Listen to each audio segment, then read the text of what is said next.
Today's daf we're going to be learning is Zevachim daf Yud Gimel. This is the daf for Shabbat. We're going to get started with the very end of yesterday's discussion. So we had this proof that Rav Huna was trying to explain about Ben Azai's position, how we get to the fact that Ola is also included in the list of korbanot, that if you do it shelo lishma, without the right intent, the korban is disqualified, in addition to the chatat and the Pesach. So then we ended with this malat tzad hashaveh sheben sheyesh ben tzad karet, but you can't learn from the kal vachomer, because from the tzad hashaveh, from the least common denominator between chatat and Pesach, because both of them have an element of karet to them. Remember, because Pesach, if you don't do the korban Pesach, you get karet, and the chatat has karet associated with it because it's given when there's a sin that you do that is punishable by karet. So it's different, and that's exactly the next line, which is Ben Azai tzad karet lo parich. He doesn't think that that's something that's unique to both of those. From there, you can't learn to Ola, because each one has a totally different element of karet to it, and therefore you can't compare the two and connect them. So then the Gemara says, okay, if you're going to use this least common denominator argument and include Ola with it, Asham nami leite. So then also Ben Azai should include the Asham, because it's got the same criteria. It should also be included just like the Ola. Which they say, no. Parich, malat tzad hashaveh sheben sheken yesham b'tzibur k'biyachid. All the other korbanot, the Ola, the chatat, and the Pesach are all communal offerings, or at least have ones that are communal. Sometimes the Ola could be individual, but it could also be communal. And also the same for a chatat. There's communal sin offerings, like the paralim davar shel tzibur that we learned about Alan and Horayot. And, even though there's also individual. But the Asham never comes for communal offering. And the Pesach, of course, is the community brings. So there you have, there's a uniqueness for those three that doesn't exist by Asham, and that's why he doesn't include Asham. Remember, Rabbi Lazar did, but he doesn't. Or maybe he actually does use tzad karet. Now, if he uses tzad karet and then Asham doesn't have karet, and that's why Asham is out, what about the Ola? Well, Ben Azai Gemara Gemirale. You can explain that Ben Azai just had a tradition about the Ola, and maybe he didn't really learn the whole thing from the tzad hashaveh. Okay? And then, that's why Ola is in for a different reason, and Asham's not in because of the karet issue. Now, Hadakama Rav Huna kal vachomer, the fact that Rav Huna said there was a kal vachomer here and gave that whole argument is a great answer, or great response. He only brought it up because he wanted to sharpen his students' minds, and he wanted to see, are you going to ask questions on it and use it as a prodding tool to get the students to think and challenge them to be sharper. Okay, with that, we start the next Mishna.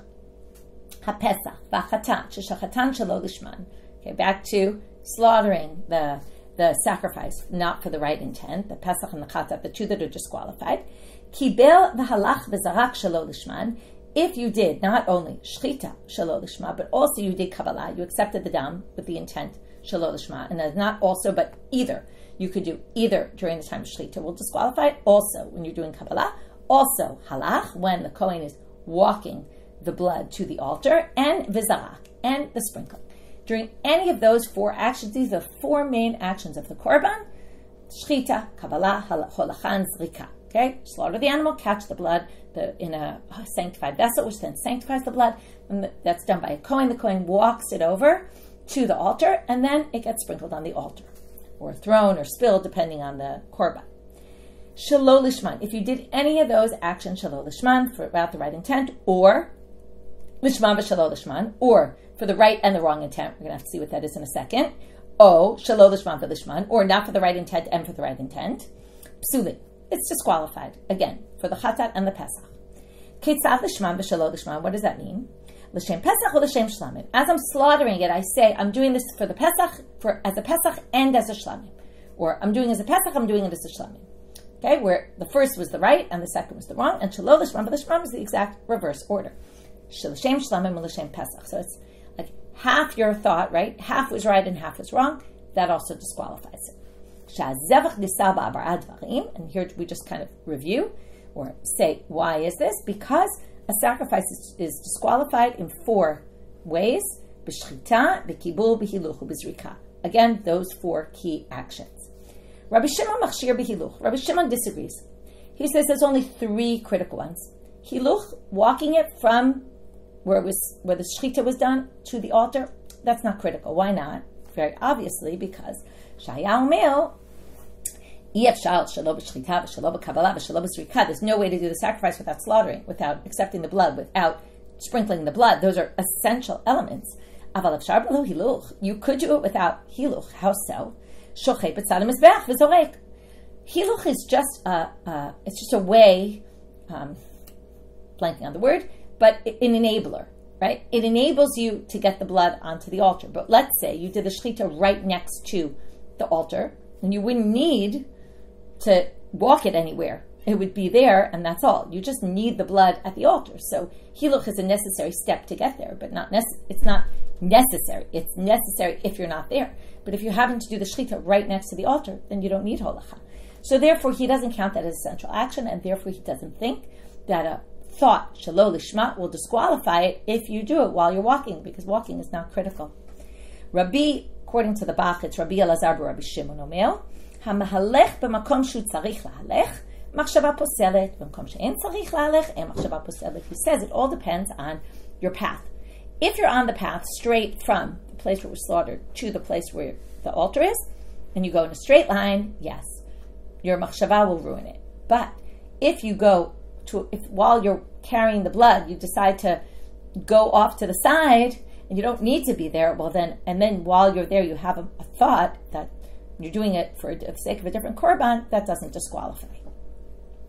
Now we're going to start in the Gemara with a big question.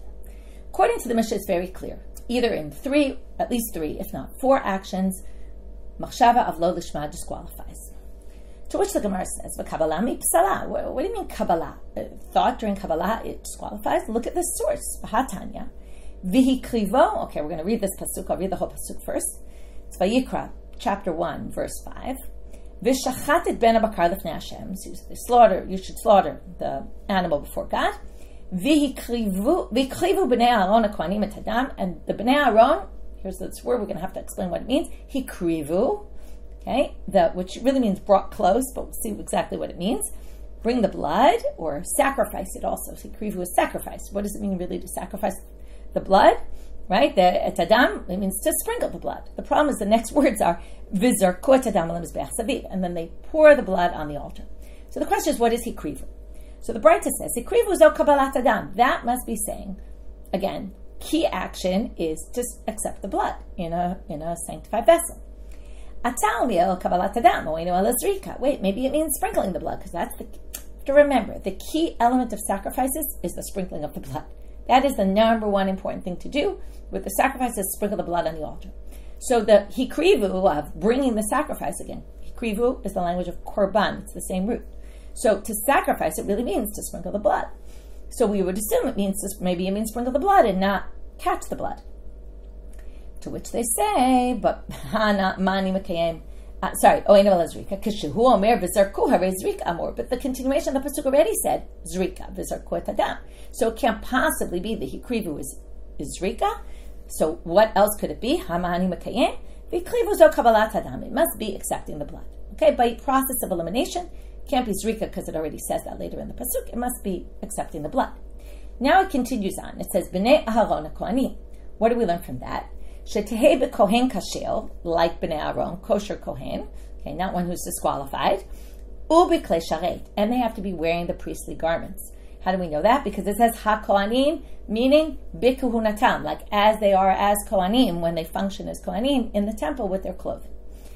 Amar Rabbi Akiva, right, they're special priestly garments. Amar Rabbi Akiva, minayin la kabbalah shelo te'ela b'kohen kasher b'klei sharet, he's going to have a different source. How do we know? The same halacha. What we're basically saying here is Kabbalah is an important action. It needs to be done by Kohanim, kosher Kohanim, and in wearing the Kohen clothing. So now Rabbi Akiva says, how do you know? Minayin l'Kabbalah shalote ela b'kohen kasher b'klei sharet. How do you know it? Not from this pasuk, but from this pasuk, but learned out from a different verse. Ne'amal kan b'nei Aaron v'ne'amar lahalan el shmo b'nei Aaron ha'kohanim ha'meshuchim. So we're going to do a Gzerah Shabbat. It says B'nai Aaron in our pasuk about Kabbalat Hadam. And it says B'nai Aaron in a different pasuk in the beginning of Sefer Bamidbar, chapter 3, verse 3. Talks about the Kohanim, and it says, these are the names of the B'nai Aaron who were anointed, Asher Milei Adam L'Kahen, that they were in the position to be Kohanim. So now we're going to darshan that and say, well, when they're in the position to be Kohanim, how are they? We're going to say again, Ma lahalam b'kohen kasher b'klei sharet. There must be kosher kohen and with the priestly garments. Avkam b'kohen kasher b'klei sharet. So also our pasuk must be the same. So we learned the same halacha from Gzera Shabbat. Okay, we're not there at what we're trying to get at, because why did we bring this all? Because we want to know, is machshava really disqualified during Kabbalat Hadam? So we're almost there. Amar Rabbi Tarfon, akapeach et banai in lo shamati lavchin hefresh ben Kabbalah l'zrika. Okay, I will leave my children, or I will desert my children, or it's some sort of a language of swearing, okay? If I didn't hear someone or something about a distinction between Kabbalah and Zrika. Ve'en li lefaresh. In other words, what he's basically saying is, I swear I know there's a difference between Zrika and Kabbalah. They're not at the same level, like this makes it sound. They're not at the same level, and I just don't remember. So comes Rabbi Akiva and says, Rabbi Akiva, ani afaresh. I'll explain it to you. I know the differences. Now we're finally at the line that we need. He's going to give 3 differences. The first one is what we're looking for. Kabbalah lo asaba machshava kemaaseh. Zrika asaba machshava kemaaseh. Kabbalah, when you sprinkle the blood, when you accept the blood, it's not, your machshava is not like maaseh. You could do an action to disqualify, but your thoughts are not going to disqualify like an action would. If you do an action to disqualify, of course it's disqualified, but a thought is not going to disqualify. Whereas in Zrika, a thought is like an action. And if you mess up your thought, you're going to mess up the korban.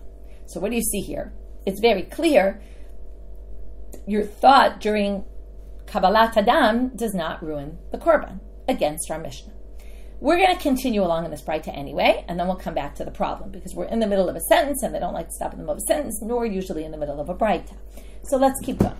So now we're on differences that Rabbi Akiva is going to mention between Kabbalah and Zrika, and then we'll see Rabbi Tarfon's reaction when he hears what Rabbi Akiva says. So now he says, Kiblu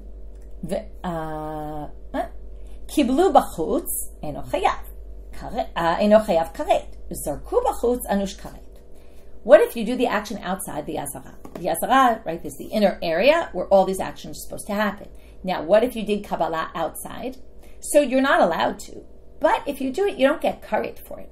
But if you do the Zrika outside, you get karet. So again, another stringency there is for Zrika, there isn't for Kabbalah.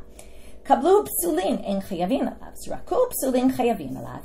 If a non-Kohen or a Kohen who's drunk or a Kohen who's a Balmum does the Kabbalah, he doesn't get the death penalty. But if he does the Zrika, he will get the death penalty. The death, by the way, it's death by the hands of God, not death by the court. Okay, so he will get killed because Zara Karev Yumat and all that. Okay, now, so again, he puts out these 3 differences, right? That Rabbi Tarfon said, I'm sure there are differences.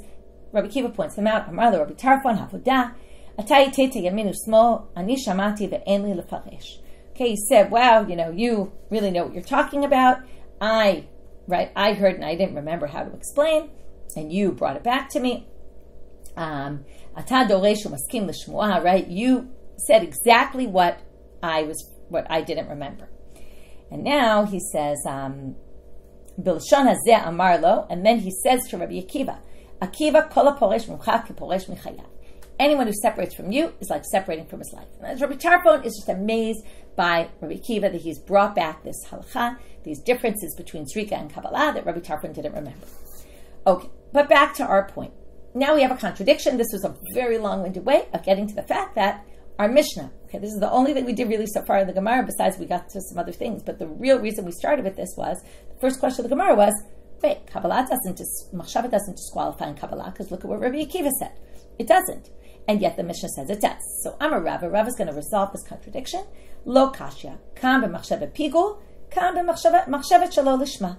There's 2 different types of machshava that destroy korbanot. One is pigul, that you have a thought you're going to do something outside the time frame it's supposed to be done. And one is you're doing it for the wrong korban. Our Mishnah is talking about the wrong korban. If for the wrong korban, if you have a machshava during the time you're accepting the blood, that you're going to do it for the wrong korban, it disqualifies. But if you have a pigul machshava, that while I'm collecting the blood, I think I'm going to sprinkle the blood in the wrong time, that doesn't disqualify it. That's the way we understand it right now. Now, the Gemara is going to say, wait a minute. First they're going to say, Daikanami. Let's prove this, that really our Mishna was only talking about lishma and not in general, and that's how we can explain the braitas about a different situation, about pigul. Specifically uses the language of disqualify, which is the language we use by a lo lishma, and it doesn't use the language of pigul, which is what you usually say, right? It becomes pigul, because again, if something's pigul, you have to know, because in the meat, if you eat the meat, you're going to get karet. So you usually say it's mitpagel, it becomes pigul. And that's not the language they use, and there you have it. Now, the Gemara is going to ask a further question. So we now distinguish pigul. There is no disqualification of achshava, and for lishma there is. Now, lishma there is, we're going to put aside. That's our Mishnah, and we're good with it. But the braita that says there isn't by pigul is going to be contradicted by another braita. Machshava pigul lo pasla b'kabbalah v'hatanya. Here's a braita. You might have thought that maybe machshava only ruins things during zrika.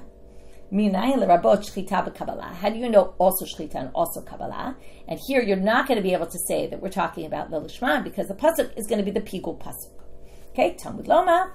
Ve'im ha'achel ya'achel mibasar zevach shlamav lo yeratzeh. Okay, this is the beginning of the pasuk that talks about pigul. It's actually starting to talk about notar, if the meat of the shlamim was left over after 2 days, when you're not allowed to eat it anymore, and you leave it to the third day, that's this Yom HaShlishi. If it's eaten, all right, if he eats from it on the third day, when you're not allowed to, lo yeratzeh, will not be accepted. And then, later on the pasuk, it says, pigul yihiyeh. Okay, let me just find the pasuk again. Here, hamakriv oto lo yichashev, it will not be accepted to the person who's sacrificing it. Pigul yihiyeh, that's right, mixes kind of notar and pigul in the pasuk, and it says it is pigul. And they will have a sin upon them if they eat it. Now, the key thing here is it says ha'achol ye'achel. Okay, ha'achol ye'achel. Im ha'achol ye'achel. So now they say, how do we know it includes also Kabbalah, not just Rika? Because it actually includes anything that leads to eating, meaning anything that's a prerequisite to eating that sacrificial meat, like you have to slaughter it, you have to accept the blood, you have to bring it to the altar, and you have to sprinkle the blood. Without that, you can't eat the korban. So all of those things already are included from Hechel Yachel. And there we have a source that pigul does mess up during the time of accepting the blood. And that's our contradiction. But we're going to continue on in this braita anyway, just like we did with the previous. The braita continues and says, maybe there's pigul by the spilling of the extra blood. After you spill the blood on the altar, whatever's left, you pour at the base of the altar. And you burn the parts of the animal on the altar, the parts that get burned. So maybe you would think also that, maybe you could also mess up when you're doing those actions and have a pigul machshava, right? Again, a thought that you're going to do something later, like while you're pouring the blood on the base of the altar, the shirayim, the extra, you have a thought that you're going to burn the imurim tomorrow, which you're not allowed to do. So maybe it would be pigul, Talmud Lomar, bayom hashlishi lo yiratzeh, hamakriv oto lo yichashev. Okay, yeah, hamakriv oto, remember what we said, the default for makriv oto would be zrika, unless it says otherwise. So we're assuming hamakriv oto means the one who's bringing the sacrifice, that means the one who's sprinkling the blood. It's talking about zrika. Now they say here, zrika bichlal aitan. Now zrika was already included in ha'achol ya'achel, because we already said anything that leads to eating was a prerequisite that includes zrika. So why does it add this hamakriv oto and like highlights zrika again? Must be to tell you, lama yatzat. Why was it taken out of the group? It was kind of in the group in ha'achol ya'achel. Now they spotlight it. What's the purpose? Lahakisha lahalomar mazrika miyuchedet shi avoda u'ma'akevet kapara av kol avoda u'ma'akevet kapara. It's to teach you that just like zrika is special, unique, that it's avoda. What makes zrika important? It's avoda. Remember, these are the 4 avodot. It's one of the rituals, and it's ma'akevet kapara. Without it, you can't get atonement. Av kol avoda u'ma'akevet kapara. Therefore, this is going to be true. Pigul is going to be during any action that's critical, okay? It's number 1. It's called avoda, and it prevents atonement, right? Without it, you can't get atonement. So shvichat shirayim and aktarat imurim are not essential for kapara. You can get atonement. If you don't do those, it's fine. You still get atoned for by the sacrifice. So with that, we've gotten our braita. Where are we left? I'll just remind you, we started in the Mishna with Kabbalah. You can mess up right? With a machshava shelo lishma, you can ruin a korban. The braita said you can't ruin a korban by machshava, by kabbalah, by accepting while you're accepting the blood. We said, oh, that's lishma, and this is pigul. The braita is pigul. Then we said, but wait, according to the braita, pigul can mess up during kabbalah, right? It can't mess up during kabbalah. And now we just brought this other braita that says it does mess up during kabbalah. We just brought the pigul pasuk. We said anything that's critical, that's kabbalah, and it does. So now we have another contradiction between the two braita, no longer with our Mishna, because our Mishna is lishma, and that's a side. Ela lo kashu, going now to Amud Bet. It's really not difficult, because hada amal, we're now going to say, when we say pigul and your thought can mess up as relates to kabbalah, it could mean two different things. And in each place it's referring to something different. Pay close attention. Hada amal hareini shochet al manat lekabel dama machal. One case is, the case where it's not pigul, the one that we saw, the first braita, is when you say, I'm going to slaughter, while you're slaughtering, you have a machshava about, not a machshava during accepting the blood, but a machshava about accepting the blood. And you say, as you're slaughtering, I'm going to accept the blood tomorrow. That's not pigul. Pigul has to do with, it has to be something that's eaten on the altar or by a person. So it has to be about either the burning of the imurim, about the zrika of the dam, about the sprinkling of the blood, something that gets absorbed either into the altar, something like that, or eaten by someone, like I'm going to eat it tomorrow, okay? Or eat it beyond its time. So, if you say, Hareini shochet amanat lekabel dama b'chal, that's not pigul.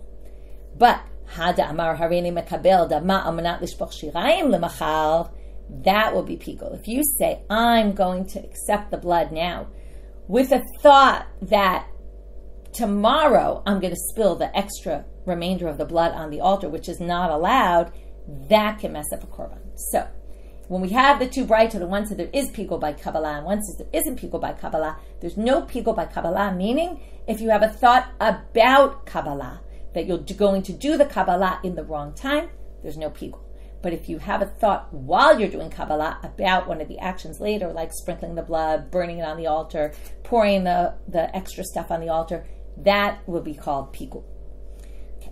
Now, because we brought this second braita, and the braita, if you remember, had two parts. It started with kabbalah.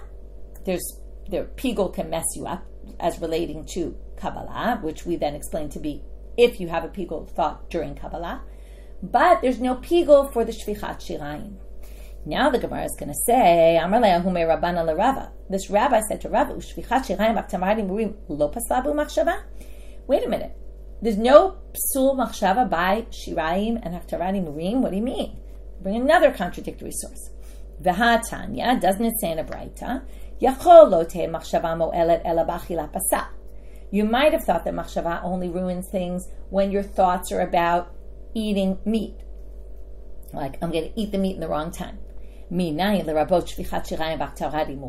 you know that you can also have a machshavat pigul as relates to spilling the blood on the base of the altar and the burning of the parts that get burnt on the altar?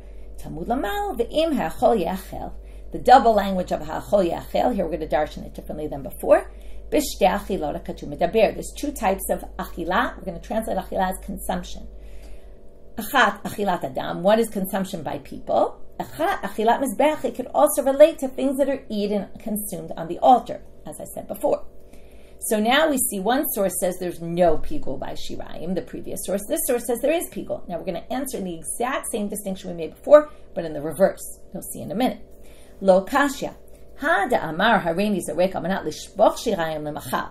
That will be pigul. If you have a pigul thought while you're sprinkling the blood about the fact that when you put the blood on the base of the altar or you burn the imurim on the altar, you're going to do it in tomorrow, the wrong time, that will ruin a korban. And that's what we just saw in this source.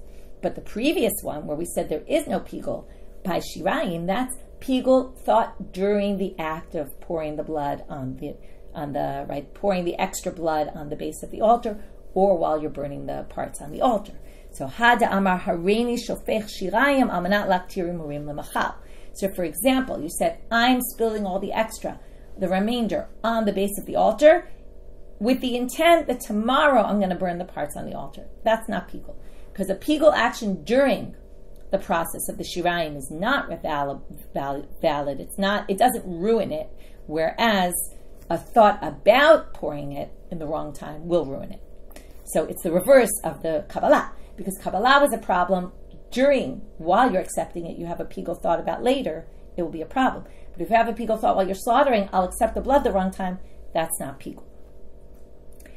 Okay, now we're going to get to our last sugya for today. Amar Rav Yehuda braita Rabbi Chia. Shamati shetfilat etzba mefagelet bechatat hapnimit.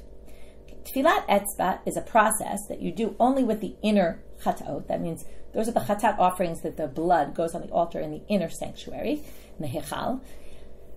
And what it says in the Torah there is that you have to dip your finger into the blood. Usually the blood is in a kli, like we said before. You bring the kli to the altar and then you spill it from the kli. You never come in contact with it. In this case, there's one extra step, which is it's in the klei sharei. Then you have to take it, dip your finger in the blood, and then use your finger to put the blood on the altar. What's interesting us now is the dipping of the finger into the blood. Is that a critical element? Can you have a pigul machshava during there? Will it ruin the korban? So, Rabbi Yehuda braita Rabbi Chia says, I heard, meaning I have a tradition, shetfilat etzba mefagelet b'chatat pnimit. Yes, it does. It ruins it. It's a critical part of the chatat pnimit process, and therefore it ruins it. It disqualifies the korban. Shama Ilfa heard, Amra Kameh de Rav Pada. He said it in front of Rav Pada, and Rav Pada responded and said, what are you talking about? Amal klum lamanu pigul ela mishlamim. The whole pigul law, that pasuk we saw before, is all learned from shlamim. From that pasuk about the shlamim, the peace offering, we learn to all the other offerings. Now, if that's the case, we're only going to learn it what's true for shlamim. Shlamim ain't tfilat etzba mefagelet behen. Now, in shlamim, if you dip your finger in the blood, that's not a process. So, if you did it, for example, and had a pigul machshava, since you're not supposed to do it, it's not part of the process, of course it doesn't ruin the korban. So, chatat, since the whole pigul is learned from shlamim, we're not going to make it more strict by chatat. So, chatat ain't tfilat etzba mefagelet behen. So he says, likewise with the chatat, there's no pigul there. And Bar Pada responds back to Ilfa, no. So the Gemara, or maybe Ilfa asks, really? V'chia kol mishlamim lamdu? Who's to say we learned it all from shlamim? It's not possible we learned it all from shlamim, and I'll tell you why. Because if we learn it all from shlamim, and whatever's true for shlamim is going to be true for chatat, I'll prove to you it's not the case. Because im mash shlamim shelo lishman, ein motzi midei pigul. Okay, now you have to understand something. If a korban is disqualified, and then you have a pigul machshava with it, let's say you go ahead anyway and use it, and you have a pigul machshava, it doesn't turn into pigul. And if you eat that meat, you don't get curry, because it's already disqualified. Pigul can only be for a korban that until you had the messed up machshava, it's that your machshava destroyed it. If it was destroyed for some other reason, because you did something wrong before, like, for example, it was a chatat shelo lishma, which we'll see in a minute, and it was already disqualified. So you slaughter it shelo lishma, and then you go to sprinkle the blood, and you say, oh, I'm going to, right, when I do the imurim, I'm going to do it tomorrow. It's not pigul, because you already disqualified. So now they're going to say, but wait, shlamim shelo lishman is actually a good korban, because remember, shlamim shelo lishma could be brought as a sacrifice. It's not disqualified. And therefore, ein motzi midei pigul. It doesn't take it out of the realm of pigul. If you then have a pigul thought, you can actually turn it into pigul, right? Ruin it, okay? Well, then, if it's all learned from shlamim, and you learn from there to chatat, then you would say the same thing for chatat. A chatat that was done shelo lishma, which is actually disqualified, wouldn't remove it from being pigul, and it would be pigul. And of course, that's not the case, because once it's disqualified, there is no pigul after that. You can't turn it. You can't mess it up with pigul because it's already messed up. Elamai lach lameimar. It can't possibly be it's learned from shlamim. Then it must be miribui dekrai kaate. It must be it's learned from an extra pasuk. Rashi quotes that there's a Torah Kohanim, a sifra that has the drasha there. I don't know what it is, but it's a drasha that from there we learn yes, it's true, it appears by shlamim, but there's some other pasuk to teach that it's also true by all the other korbanot, and then we're going to basically say, since it's learned from an extra pasuk, we're going to learn each korban with its own details. It's not like it's all learned from shlamim, and then it only has shlamim criteria to it. And then you'd say, tfilat etzba mefagelet. So we end that argument with saying, seems like you could say what he learned in his tradition, Rabbi Yehuda braita Rabbi Chia, that it's pigul, it would mess up the korban if you had a pigul thought while you were dipping your finger and you thought, I'm going to sprinkle the blood tomorrow. Taiba Rabbi Shimon, sorry, I skipped the line. Now we're going to do the same sugya, but it's going to go a little bit farther than this one, but in parallel. Amar Rabbi Yeshua ben Levi. So now Rabbi Yeshua ben Levi is the one who starts. Ba'aliyazo shamati, when I was in this attic, I heard, right, it's the second floor of their houses. Lots of times they would learn in the second floor. I heard the following thing. Shetfilat etzba mefagelet. Often they had meetings in the second floor. I heard the same thing that we just quoted by the other rabbi. There is pigul then. Taiba Rabbi Shimon ben Lakish. Rabbi Shimon ben Lakish questions and says, Klum lamdu pigul elu mishlamim. Same exact question. Didn't we learn it all from shlamim? Ma shlamim ein tfilat etzba mefagelet behem af chatat. Ein tfilat etzba mefagelet behem. Now, if you dip your finger while you were doing a shlamim into the blood and had a pigul thought, of course it wouldn't ruin it because that's not part of the process. Same would be true then for chatat. To which, again, the response of Rabbi Shimon ben Levi is, V'chiyah kol mishlamim lamdu. What? You think we learned it all from shlamim? It can't possibly be, because ima shlamim shalo lishma ein motzi midei pigul, av chatat shalo lishma ein motzi midei pigul. Just like we said before. Shlamim shalo lishma is a good korban, and therefore it would still be able to potentially become pigul if you messed it up. It would be called pigul. If you ate the meat, you get karet. Whereas a chatat shalo lishma is a disqualified korban already. And if you say it's from shlamim, then you would say also it could become pigul, and we know it can't because it's already disqualified. So that doesn't make any sense. But here we have a retort. I'm a Rabbi Yossi Rabbi Chanina. He's going to try to support the position that tfilat etzba is not going to mess up your korban. Okay? It's not going to be pigul. In Hakol Mishlamim Lamdu. No, we really do learn it all from shlamim, and I'll prove to you how we can learn it all from shlamim. And then if we learn it all from shlamim, we're going to say ain't tfilat etzba mefagelet because there is no tfilat etzba by shlamim. How are we going to explain this problem that we just said about the shlamim shalo lishma versus the chatat shalo lishma? Well, compare something in shlamim that's more similar to chatat, and then it will work. Like, for example, let's take a case of ho'il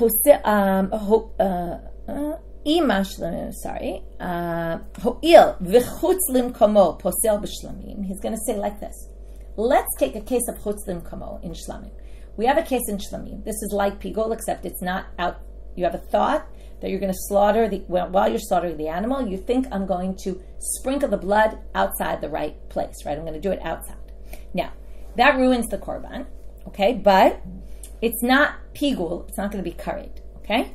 But it does disqualify the korban. So now we're going to find a parallel in shlamim where the korban is disqualified. So ho'il v'chutz limkomo posel b'shlamim v'shalo lishmo posel b'chatat. We're going to compare those two. Let's take a case in shlamim where it disqualifies it, and a case in chatat where it disqualifies. So in shlamim it's chutz limkomo, outside the place, and in chatat it's shalo lishmo. So since we have that, let's say it like this. Ma chutz limkomo haposel b'shlamim motzi midei pigul. Once you do a chutz limkomo, you have a wrong thought about doing something outside the right space, it can no longer become pigul. Let's say then you say, I'm going to do it in the wrong time. It's too late. You can't make a pigul anymore. Av shalo lishma posel b'chatat motzi midei pigul. So you could say the same thing now with the chatat shalo lishma. And then we have a good comparison. And then it fits, and then you could say, we learn it from shlamim, and then when it comes to tfilat etzba, well then tfilat etzba is not mefagelet because there is no such thing by shlamim. But I'm a Rabbi Yirmiyah mitzida tafra. I'm going to break that argument from the side. Because there's a special unique chumrah by chutz limkomo that isn't by lishma, which is what? Chutz limkomo is a disqualification for all sacrifices. Tomar b'shalo lishmo, she'eno hegel b'pesach chatat b'vad. But shalo lishmo is only Pesach and sin offering, chatat. And therefore, you can't say what's true for there will be true for there, because maybe there it's motzi midei pigul, because that's something that's across the board by all sacrifices.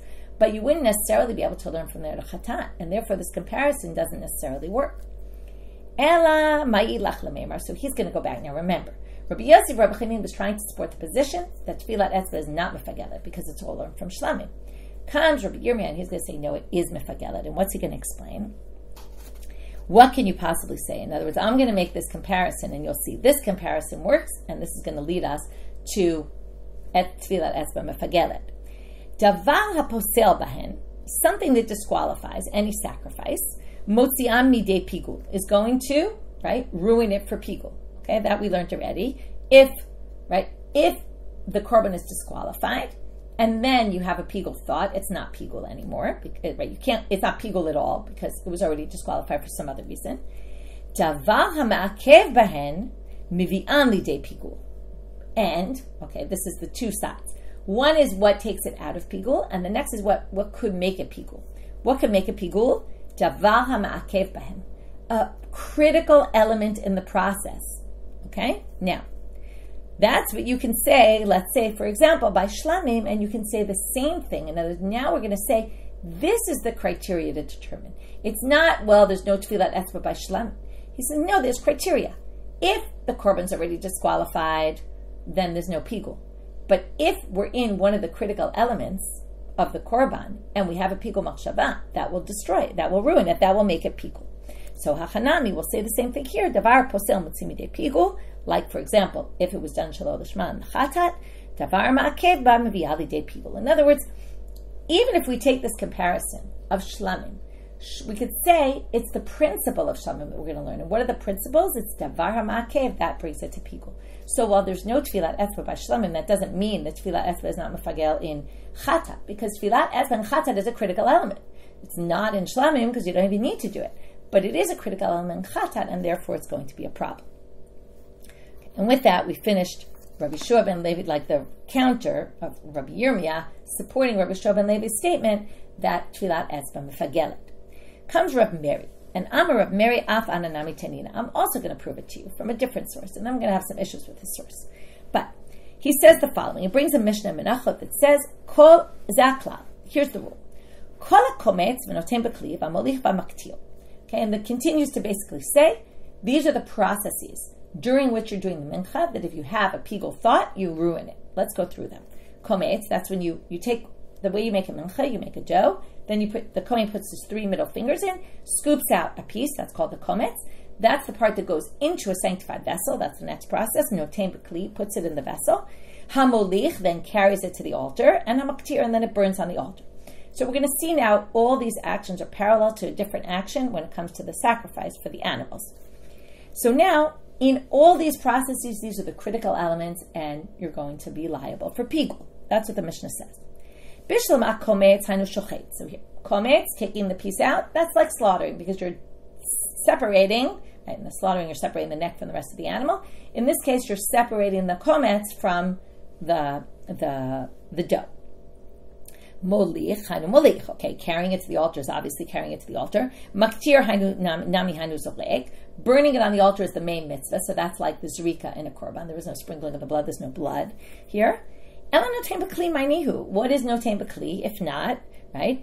Ilema didame lekabbalah. If you want to say it's like kabbalah, it's like accepting in the klisharet, midame. You can't compare it because it's not the same. Hatam mimela hachayu kasha kavarami. Why is it different?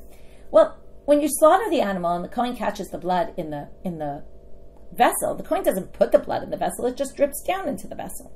That's mimelaha. It comes on its own. But in this case, he puts the kmitza into a vessel. That's a very different action. You can't say that that's the same action. Notem b'kli is putting it in the vessel. The other one is catching it in the vessel. They're not the same.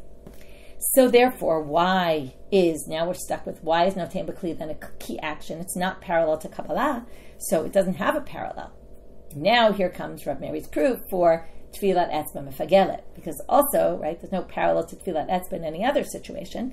Ela kevan de lo sagi de lo yahif, since there's no other way to do it other than putting it into the kli, right? And it has, part of the process, it has to get sanctified in that vessel, the kometz. So if you don't put it in the kli, you can't do the rest of the process.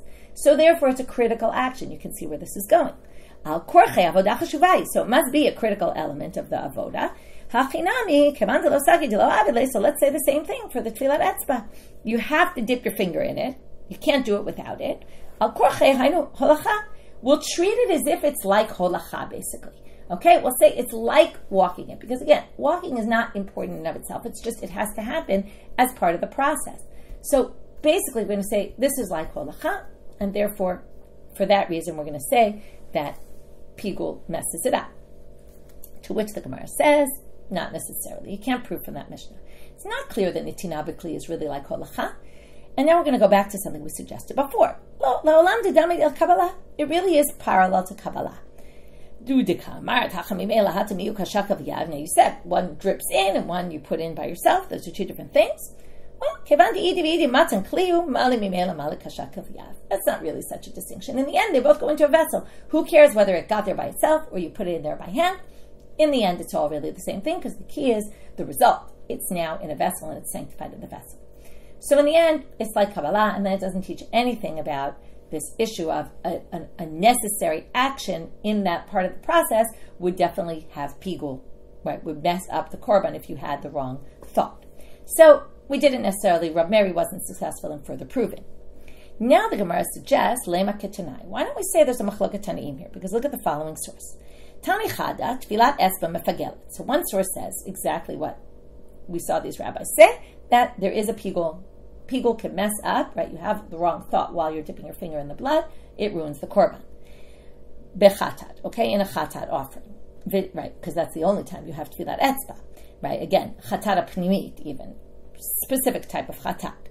V'tani'idach lo mefagelet v'lo mitpagelet. It doesn't mess up the offering, and it doesn't become pigul. You can't have it become pigul during tfilat etzba, right? And it doesn't mess it up if you have a pigul machshava while you're doing it. So that also doesn't, right? So now you see one says yes, one says no. Machloket tanaim. To which, right, my lav tanai is not a machloket tanaim. To which the Gemara said, no. Ha-Rabbanan, ha-Rabbi Shimon. You could explain this differently. We just said when we went to Rav Meri, right, and in the end we said, what did we say? What's the parallel netina b'kli? Netina b'kli is like holacha. And likewise, we could say the tfilat etzba is like holacha. Now, if it's like holacha, you could say the following. Rabbi Shimon, going back to our Mishna, said, holacha, there's no pigul during holacha. So it could very well be that the one who said there's no pigul is Rabbi Shimon's opinion, and the one who said there is pigul is the rabbi's opinion, which is a different machloket. But it's not the machloket here about his tfilat esba in general, mefagelet or not, because it's not found in other korbanot or is found in other korbanot. It's a totally different machloket. And then it's not necessarily clear that that's the machloket. However, we will see, we'll stop here, but we will see going on. They're going to say, oh, how could you say this Rabbi Shimon? And then we're going to have perhaps some other way of understanding that machloket. Okay, what did we do today? We started with Ben Azai, finished up that Kavah Chomer and why he doesn't learn to Asham, and gave some possible explanations. And then we went to this Pesach and Chatat, the Shalo Lishma. Now we learned not only in Shchita, but also Zrika, Kabbalah, and Holacha, although Rabbi Shimon says not Holacha, right? And we talked about the four main avodot, although according to Rabbi Shimon, it's really only three. And then we brought this contradiction where it said Kabbalah machshava doesn't ruin it, and then we distinguished between lishma and pigul. From there, we really got into pigul in general, and then we brought a contradiction within pigul. Yes or no, Kabbalah disqualifies or doesn't, and then we said there's two different types of pigul by Kabbalah. One is Kabbalah, where you have a pigul thought during Kabbalah, or you have a pigul thought about Kabbalah. About Kabbalah doesn't, during Kabbalah would. And then we said, what about in the middle of that braita, the second braita we quoted, we had a contradiction with that in another braita about the shirayim. Shirayim pigul, yes or no, and then we also distinguished in that same way, but the reverse order. Then we got to this question about tfilat esba mefagelet or not, and we saw the different sides to say yes or no. With that, we finished for today. Wishing everyone a Shabbat Shalom, Shavua Tov, B'sorot Tovot.